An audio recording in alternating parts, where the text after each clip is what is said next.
गधा, यहाँ जंगल के निवासी हैं। सुनो, आज से मैं घोषणा करता हूँ, अगर कोई घास काटेगा तो मैं उसके कान काटकर घास की तरह लटका दूंगा। मेरी घास कौन काट रहा है? मेरी पसीने से तर, प्यार से भीगी, दिल से खाई हुई घास। बाघ, या वह शोर मचाने वाला भालू। भालू इतना आलसी है कि उसका नाम सुनते ही घड़ी भी रुक जाती है।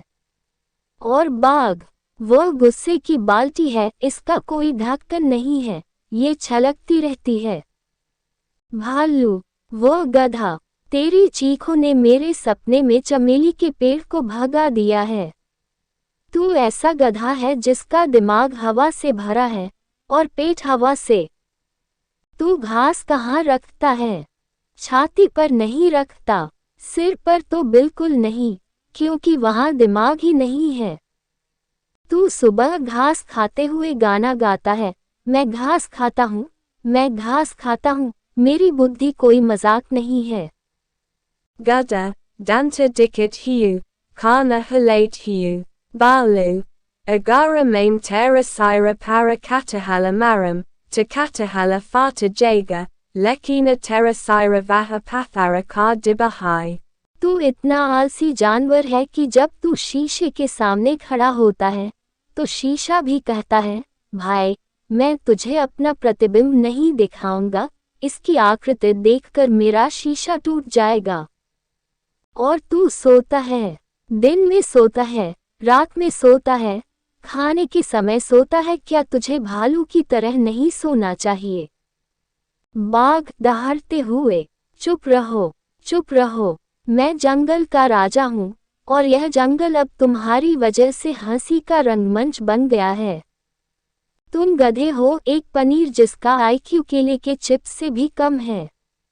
और तुम भालू हो, तुम्हारे पास सिर्फ नींद और सिर में पेट है, और कुछ नहीं।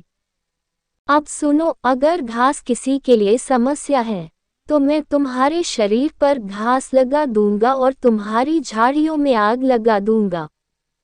गधा, माँ बाघ, तुम्हारी दुम गुस्से से हिल रही है।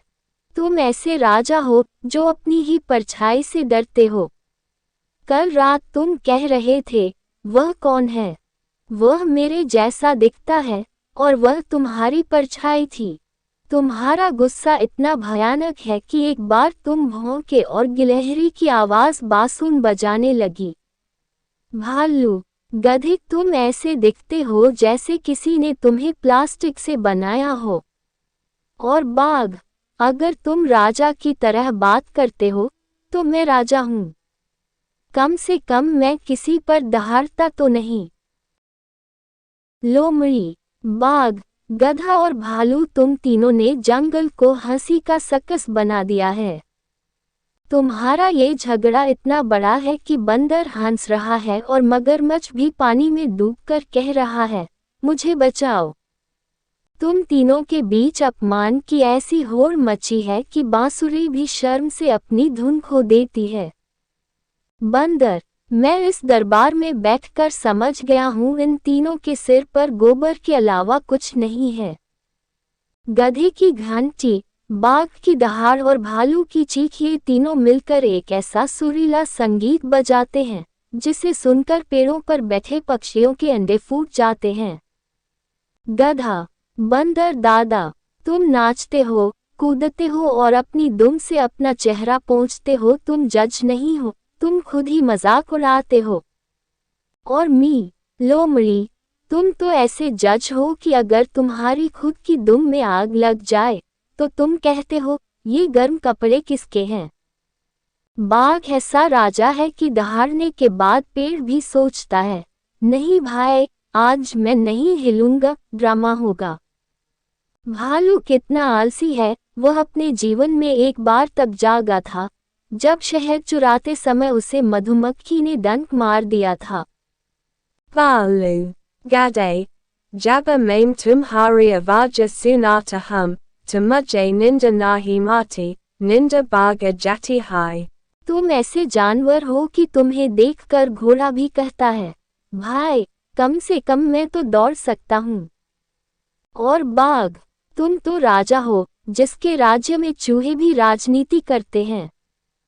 तुम खुद को डराते हो और शीशे में थूकते हो, ये सोचकर कि कोई हमला कर रहा है।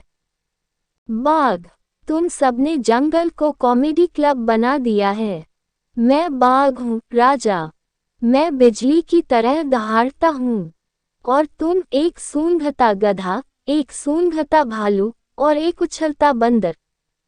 तुम मेरे सामने खड़े होकर न्याय कर रहे हो। अगर तुम न्याय करना चाहते हो तो तुम्हें पहले अपने दिमाग को अपने कानों में डालना होगा। तोता, सुनो सुनो, मैं तोता हूँ, इस जंगल का अफवाह फैलाने वाला। पिछले हफ्ते गधे ने अपनी परछाई को गाली देते हुए कहा, क्या तुमने घास खाई है? भालू उसके तकिए से शादी करना चाहता था क्योंकि वह हमेशा वहां रहता था। और एक दिन बाघ ने अपनी दहाड़ से उसके कान ढक दिए और कहा, चुप रहो। लोमड़ी, सुनो, हमने तय किया है, ये लड़ाई बंद नहीं होगी, बल्कि ये तीनों दिन में एक बार लड़ेंगे, जिसका मजा पूरा जंगल लेगा। ये ड्रामा जारी रहेगा और हम इसे फेसबुक पर लाइव करेंगे।